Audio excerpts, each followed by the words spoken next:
नमस्कार दोस्तों। एक ऐसे स्टॉक के बारे में चर्चा करने वाले हैं, जिस स्टॉक में जब आप पी की तरफ ध्यान देंगे, तो आखिर मैं पी से क्यों स्टार्ट कर रहा हूँ, इसके पीछे का कुछ कारण है।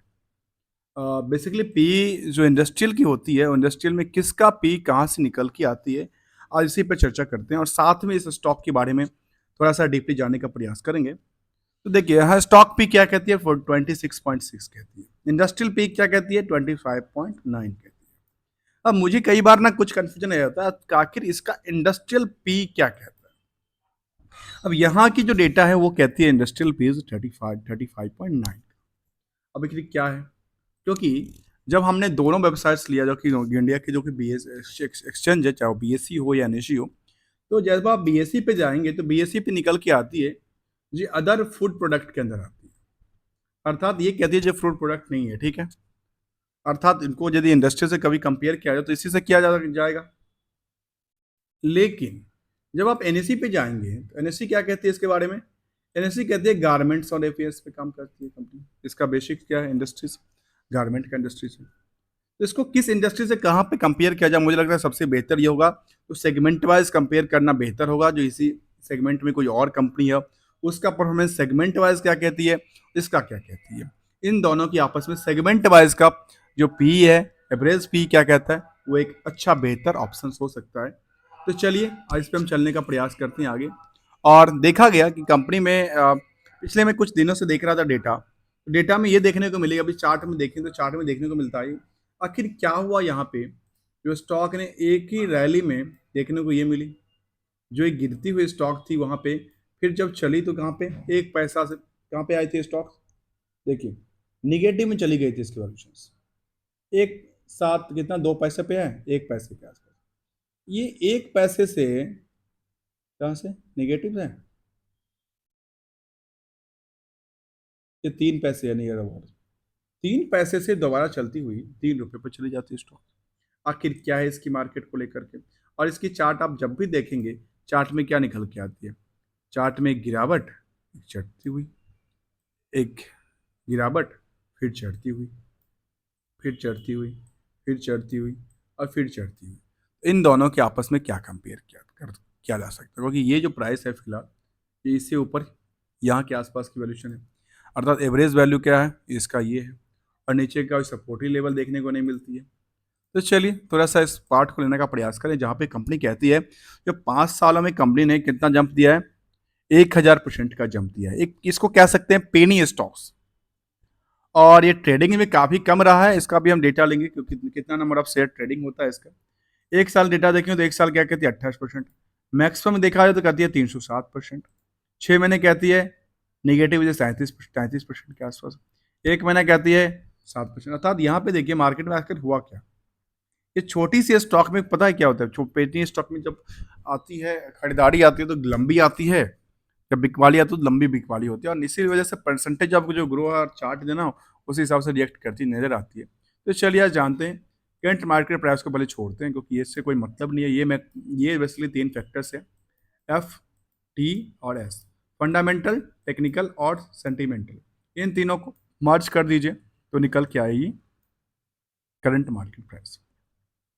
अब कंपनी की बुक वैल्यू क्या कहती है, सबसे पहले स्टार्ट करते हैं बुक वैल्यू से। बुक वैल्यू कहती है 1 रुपये 10 पैसे का।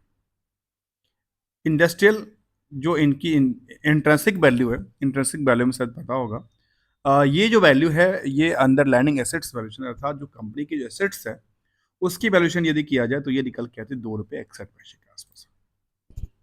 इसके पीछे करेक्ट जो कि फेस वैल्यू है वो 1 रुपये का। अर्थात देखिए 1 रुपये का फेस वैल्यू, 1 रुपये 10 पैसे का क्या है बुक वैल्यू, और इंटरेंसिक वैल्यू 2 रुपये 61 पैसे के आसपास।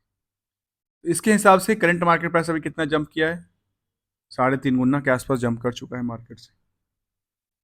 अब आती है एक नेक्स्ट लेवल होती है जहाँ पे एक देखना होता है कि स्टॉक की पी क्या कहता है। बेसिकली प्राइस टू अर्निंग क्या कहती है, और price to earning is depending on the EPS. ये कुछ नहीं है, ईपीएस पे डिपेंड करती है।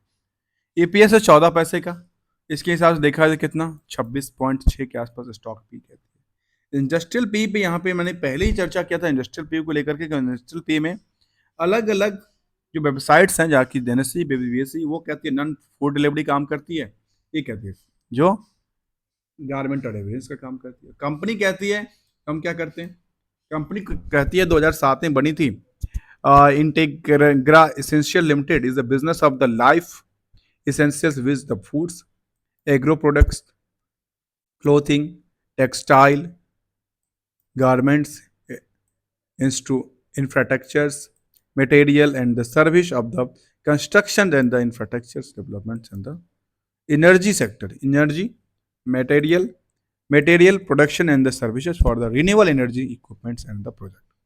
अर्थात देखिए, कंपनी अलग अलग कामकाज करती है और इसको इंडस्ट्रियल पे के साथ ऐसे कंपेयर करेंगे, ये तो एक फिर वो कहते हैं ना इंसाफी वाली बात वो निकल के आ जाएगी। तो चलिए इसको एक बेस ना लेकर यदि इसी को बेस ले, कोई यदि इसी को बेस लेता है, इसके बेसिस पे देखा जाए कभी कितना परसेंट का जंप होना है नियर अबाउट मुझे लगता है करीब नौ दिन करीब करीब 30% से ज़्यादा का जंप होना है, 35% के आसपास। और यदि 35% का जंप होता है तो ये कितना होता है, नियर अबाउट द 4 रुपये से ज़्यादा, मगर 4.5 रुपये के आसपास पहुंच जाएगा स्टॉक की प्राइस। तो लेकिन स्टॉक की प्राइस ऐसा देखने को मिलती नहीं, क्योंकि चार्ट में ऐसा लगता है कि चार्ट लगातार चलती है, कभी गिरती है। और एक चीज, एक फॉर्मूला बेसिस ये है जो कंपनी का आर क्या कहती है 17.1 का, आर कहती है 15.9 का। डिविडेंड का कोई ट्रैक रिकॉर्ड है नहीं, हायर साइड में अभी तक गया था 7 रुपये 71 पैसे तक, लोअर साइड में 2 रुपये 51 पैसे तक। इसके बाद नंबर ऑफ शेयर के हिसाब से देखा जाए, नंबर ऑफ शेयर क्या कहती है, नंबर ऑफ शेयर 107 करोड़ का है, उसके बेसिस पे इसको मल्टीप्लाई कर दीजिए तो मार्केट कैप निकल के आती है। और ये भी निकालना बड़ा आसान है, जो अर्निंग ईपीएस है वो प्रॉफिट जितना भी है, प्रॉफिट को क्या करना है, नंबर ऑफ शेयर से डिवाइड कर देना, वो आपको ये निकल के आ जाएगा ईपीएस। मतलब सबके सब एक फॉर्मूला फिक्स है, उसके कंपेयर करके देखा जा सकता है। अब एक तरफ देखने का प्रयास करें, जो हमने स्पेशल्स लिया है खास के, उसमें क्या निकल के आती है। स्पेशल्स हमने क्या लिया, इसी कंपनी की हमने बैलेंस शीट को और पीएल को आपस में कंपेयर करने का प्रयास किया, और हमने ये देखा जो सेल्स बेसिस पे जो रिसीवर्स हैं वो है 14% के आसपास। प्रॉफिट के बेसिस पे देखा जाए तो जो है वो करीब 255 गुना 255 टाइम्स का, सॉरी 2.5 टाइम्स का इंक्रीज है, जहाँ पे इनका प्रॉफिट यदि एक एक का है तो मार्केट में ट्रेड रिसीवेबल इनके पास करीब 2.5 गुना के आसपास निकल के आती है, और ये पैसा 2 महीने में आते हैं। चलिए ये भी ठीक है, कोई इश्यू इसके अंदर इशू नहीं है। पर हम यहाँ पे डेट टू इक्विटी रेशियो पे ध्यान दिया जाए तो यहाँ पे 0.6 के आसपास, करंट रेशियो भी थोड़ा सा कम ही है 0.76, और जो प्रमोटर्स होल्डिंग है वो 20% आसपास रहेगा, और प्रमोटर ने कोई प्लेस नहीं किया, ये भी अच्छी बात है। अब आते हैं कंपनी की तरफ, एक नज़र डालते हैं इंटीग्रेटेड एसेंशियल कंपनी वेबसाइट पे क्या कहती है, इनके प्रोडक्ट और सर्विस के लिए क्या कहना चाहती है कंपनी। तो कंपनी का ओवरव्यू के बारे में कहती है, 2007 में बनी थी, फिर कंपनी 2000 पब्लिक लिमिटेड हो गई 2012 में, फिर ये लिस्टेड हो गई। लिस्टेड के बाद ये Vishesh Gupta company was the acquired by the mister Vishesh Gupta who is the well known entrepreneurs hold in the experience in the around 10+ year business in the administration in the preparation of the organizational strategy for the group diversification in the FMCG and the infra product. It has been the lead in the instrument and the across the business development and strategy and the well, मतलब ये तो कुछ data निकल के आते हैं। फिर उन्होंने कंपनी कहती है कि एसेंशियल लिमिटेड द 2022 में is the engage in the business of the life science life essential in the foods clothing infrastructures and energy पे कामकाज करती है, 2022 से चालू करती है। इसका एफएमसीजी बिजनेस है एग्रो प्रोडक्ट को लेकर के, टेक्सटाइल बिजनेस है क्लोथिंग को लेकर के, और कुछ और ऐसा चीज़ तो वेबसाइट पे देखने को नहीं मिलती नजर, जो कि मार्केट में लिस्टेड है। चलिए इसकी ब्रांड तो वैसे हमने कभी देखा नहीं है, ब्रांड के बारे में किस स्टेट का ब्रांड है ये तो अभी देखने वाली बात है, कहाँ पे इनकी चलती है, मेटेरियल्स कहाँ पे चलती है, ये भी एक देखने वाली बात है। इनका कहाँ पे क्या एनर्जी सेक्टर को लेकर के देखा जाए तो 22 में उन्होंने कहा कि हम एनर्जी सेक्टर में कामकाज करते हैं, जहाँ पे सोलर पे इन्होंने कामकाज स्टार्ट किया था, hydrogens and the batteries of the scholars पे कामकाज करना स्टार्ट किया था इंटेग्रा एसेंशियल लिमिटेड। और दोस्तों मैं कोई इसकी कंपनी को लेकर के, ये कंपनी देखा जाए तो ये एड्रेस इसका दिल्ली का है। अब ये कामकाज कहाँ करती है ये तो मुझे आइडिया नहीं इसका दोस्तों। चलिए इसके बारे में जानने का प्रयास करते हैं, क्या जानने का प्रयास करते हैं, मार्केट की पोटेंशियल को लेकर। अब मार्केट क्या सोचती है इसके बारे में, जहाँ पे चार्ट हमने देखा कि लगातार इसमें या तो चलती है या फिर गिरती है। अब पीयर्स कंपनी को जब कंपेयर करके देखें तो पीयर्स कंपनी में कौन आता है, अदानी इंटरप्राइजेज, ये तो हर जगह पे फिट बैठ जाती है क्योंकि इनका अलग अलग बिजनेस मॉडल है। ऐसे देखा जाए तो इंटीग्रेटेड एसेंशियल का एक सेगमेंट वाइज देखने का प्रयास करना चाहिए मुझे लगता है। इसीलिए मुझे लगता है कि यहाँ से और यहाँ से पी से कुछ ज़्यादा फर्क नहीं पड़ता है। और इसको विशेष पे एक ये देखा जाए कि कैश फ्लो का सिचुएशन क्या है और मार्केट में पैसे कितने फंसे हुए हैं, ये एक एक डेटा पता चल जाता है। तो ये इसके बाद चलते हैं प्रॉफिट में। क्वार्टरली प्रॉफिट क्या कहती है कंपनी के बारे में, जहाँ पे क्वार्टरली प्रॉफिट में क्या निकल के आती है, लगातार एक ग्रो नियर 100 करोड़ के आसपास पहुंचने वाली कंपनी है, जो लगातार एक क्वार्टर ऑफ क्वार्टर लगातार ग्रोथ लेवल पे चलती नजर आती है। और क्वार्टर की बात करें जहाँ पे 100 करोड़ के आसपास की टर्नओवर जा सकती है, और यहाँ पे देखा जाए प्रॉफिट भी करीब 5 करोड़ के आसपास पहुंचा है। ईयरली डेटा में तो काफ़ी ग्रोथ करने की आसार लगती है, क्योंकि ईयरली डेटा देखा जाए तो 22, 23, 24 में जहाँ की 70 करोड़ के आसपास था, वो 200 कितना भी 70, 7, 21 मतलब 3 गुना, नियरली 3.575 टाइम्स तो इंक्रीज कर चुका है इसके वाई के हिसाब से सेल्स को तरफ देखा जाए तो। इसी सेल्स को कंपेयर करके देखा जाए तो इनके पास ऑपरेटिंग प्रॉफिट नहीं है कुछ। ऑपरेटिंग प्रॉफिट मार्जिन केवल 2% की बचती है, आखिर बिजनेस में 2% मार्जिन पे कामकाज करती है। और प्रॉफिट कितना बचता है पता है? प्रॉफिट है इनका करीब 10-15 करोड़ के, और जो कि 2022 में कितना था, 1 करोड़ का। मतलब 1 करोड़ से देखा जाए तो कहा 15 टाइम्स इंक्लूड एक होती नजर आती है, जहाँ पे इसमें उस टाइम पे ऑपरेटिंग प्रॉफिट मार्जिन केवल 1% का देखने को मिलती है। डिविडेंड पे आउट की कोई हिस्टोरिकल इन्फॉर्मेशन है नहीं, और इसमें देखा जाए तो लेटेस्ट कंपनी थी, लेटेस्ट मुझे लगता है कि कुछ दिन पहले की लिस्टिंग हुई हो गई कंपनी का। बैलेंस शीट के बारे में देखें तो बैलेंस शीट में कुछ ऐसा इन्फॉर्मेशन, और तो चलने का प्रयास करते हैं हम यहाँ पे, और क्या समझने का प्रयास करते हैं यहाँ से इस स्टॉक को लेकर। तो इसमें कुछ ऐसा इन्फॉर्मेशन की तरफ चलने का प्रयास करते हैं जहाँ पे कुछ इन्फॉर्मेशन निकल के आए। तो कंपनी के पास देखा जाए ऑनरशिप और फाइनेंशियल सिचुएशन को, अभी 23 तक का डेटा यहाँ पे अपडेटेड है, जहाँ पे लगातार सेल्स में ग्रो लेवल देखने को मिलती नजर आती है। स्टैंड लॉन में चाहे वो कंसोलिडेटेड डेटा हो तो भी ये अच्छा खासा एक रिवेन्यू मॉडल क्रिएट होती नजर आती है। और इसका प्रमोटर की होल्डिंग कितना है, केवल 20%, और 80% की होल्डिंग जो है वो पब्लिक के पास है, और पब्लिक इसके बारे में क्या सोचती है उस पर भी हम नज़र डालने का प्रयास करते हैं। तो चलिए उस पर एक नज़र डालते हैं, पब्लिक इसके बारे में क्या सोचती नज़र आती है। तो पब्लिक में शेयर होल्डिंग पैटर्न कहती है, प्रमोटर्स में देखा गया कि विशेष गुप्ता जो उनके पास अभी 20% की होल्डिंग उन्होंने एक्वायर किया था, और उसके बाद देखा जाए कि पिछला कुछ ऐसा तो पिछला कोई भी नहीं है इस कंपनी में। इसके बाद एफ कुछ नहीं है, डी की तादाद कुछ नहीं है, 1% के आसपास रही है, और लिस्ट जितने हैं सबके सब पब्लिक है। अब पब्लिक में 100% लीजिए पब्लिक के पास स्टॉक है। तो पब्लिक इसके बारे में क्या सोचती है इस कंपनी के बारे में, जहाँ पे चार्ट में हो सकता है किसी का, क्योंकि टिक टाइम फ्रेम में देखा जाए तो चार्ट में एक लंबी सी उछाल और एक जो गिरावट का माहौल है ना, जहाँ पे परसेंटेज ऑफ ग्रो और जो फिगर आउट है काफ़ी पैनिक रहा है। उस पैनिक के कार्यक्रम में देखा जाए, पैनिक को सिचुएशन में देखा देखा जाए तो अच्छी खासी प्रॉफिट भी बनाई होगी, अच्छी खासी नुकसान ही बना होगा। अब यहाँ पे आखिर क्या हुआ, जहाँ पे मार्केट में किस टाइम से मार्केट स्टार्ट किया, दिसंबर 23 से मार्केट स्टार्ट हुआ था जंप करना। तो रिकन्सलेशन करते हैं एक बार शेयर होल्डिंग का, और उस शेयर होल्डिंग में रिकन्सलेशन में क्या निकल के आती है उस पर एक नज़र डालने का प्रयास करते हैं। ईयरली डेटा क्या कहती है इसके बारे में? ईयरली डेटा कहती है जो इंडिया का जो कंपनी था, वो कंपनी कब एक्वायर हुआ था, मार्च 23 में एक्वायर हुआ था। अब मार्च 23 में इन्होंने लिया था, जिसका नाम था गुप्ता जी। और इनके बाद देखा जाए तो प्रमोटर में क्या निकल के आती है, प्रमोटर्स में जो कि 20% की होल्डिंग एक्वायर हुई, वो विशेष गुप्ता से, विशेष गुप्ता ने लिया था। वो लिया है मार्च 23 में, और बाकी सारा जो होल्डिंग था वो कहाँ चला गया, शिफ्ट हो गया पब्लिक के पास।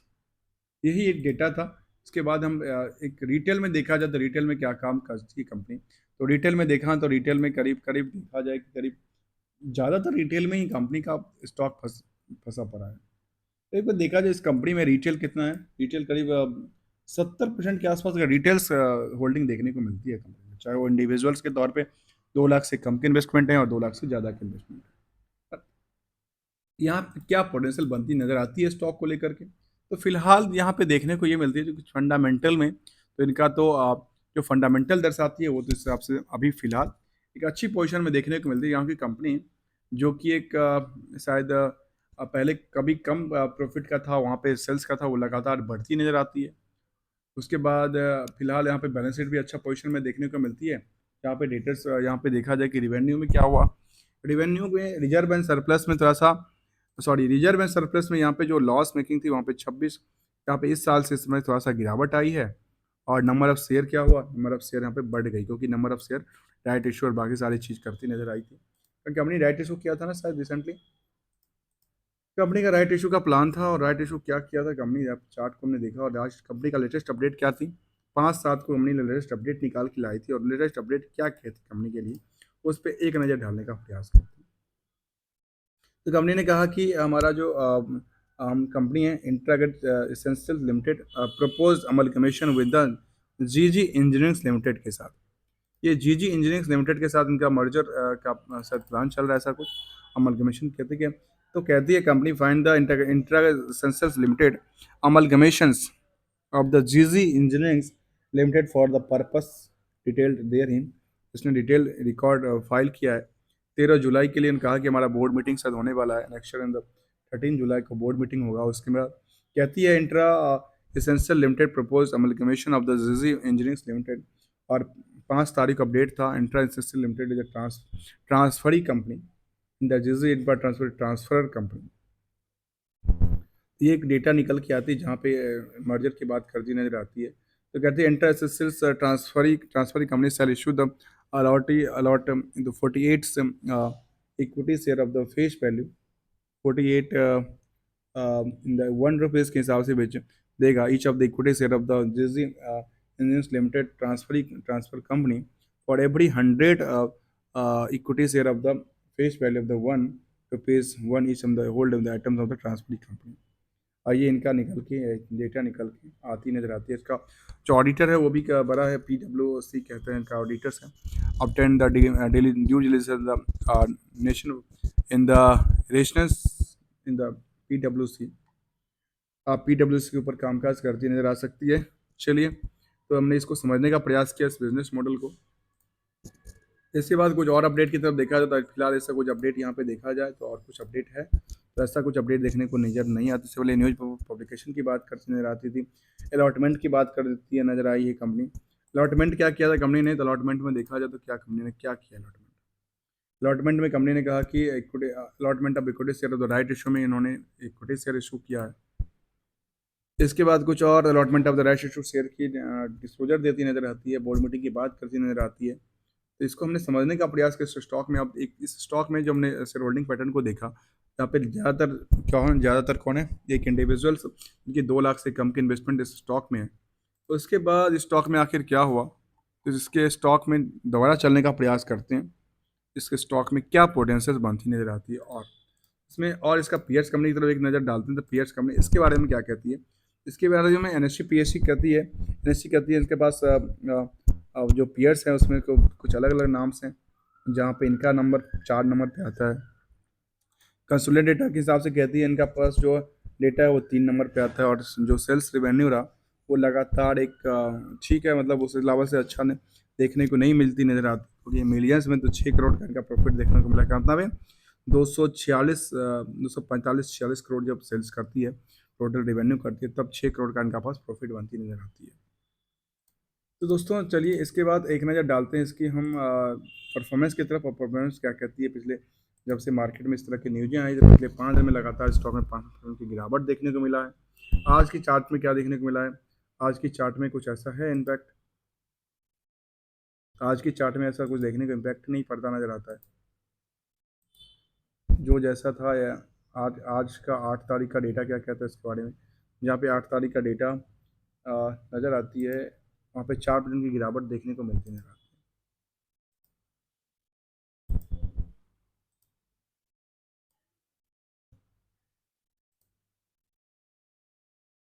दोस्तों thank you so much for joining here. दोस्तों कोई रिकमेंडेशन है इस स्टॉक को लेकर के, किसी भी स्टॉक को लेकर के आखिर क्या किसके लिए पोटेंशियल्स है, एक नज़र सेगमेंट वाइज देखने का प्रयास करें, सेगमेंट वाइज में किस सेगमेंट्स इनके पास सबसे ज़्यादा बिजनेस मॉडल आती है, तो यहाँ पे हम एक नज़र डालते हैं यहाँ पे। और सेगमेंट वाइज में हम रिजल्ट की तरफ चलते हैं, और रिजल्ट में सेगमेंट वाइज ऐसा होगा तो चलेंगे। सेगमेंट वाइज कुछ डेटा ही नहीं है तो हम क्या कंपेयर करें इसको। इसके बाद एक पीयर्स में देखा जाए, पीयर्स ग्रुप में क्या निकल के आती है, पीयर्स में निकल के आती है इनके पास एसेंशियर्स के मनोरमा आती है, एपिस आती है और मेगा स्टार करके आती है।